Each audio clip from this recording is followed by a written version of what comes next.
Traders, sa video na to may share lang ako sa inyo, quick lang ito, no, na kung saan nagkamali po ako sa entry ko, no, pero I still ended up in profit. So kaya naman guys, panoorin niyo ng buo ang video na ito, share ko sa inyo kung ano yung mali ko at ano yung matututunan niyo po dito. So kung makikita natin, ito po yung una kong buy long dyan na entry, ano, at hindi ko napansin, ito nga sa banda dito sa taas, resistance pala ito.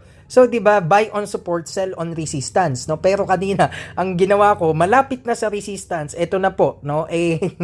Ayan na, pataas na siya. Nag-buy pa rin ako, no? Which is I overlooked that at ito nga, sinashare natin yung mga lessons learned na ganun. Na kung saan, syempre, hindi maiwasan yung mga wrong timing, wrong entry. Alam nyo po sa trading, napaka-importante nun. Okay? So, tandaan nyo po yun. Ngayon, ang lessons learned doon is that tignan nyo maigi kung saan yung support niya, saan yung resistance, saan siya pwede mag-bounce, saan siya pwede mag-retest. So, kaya ako guys, no, I think no, swinerte lang din. But still, may momentum naman talaga kasi no nag-entry ako dito ng buy long, ayan, bumaba siya eh. Kinabahan ako ganyan. Tumaas siya, bumaba. Hindi naman siya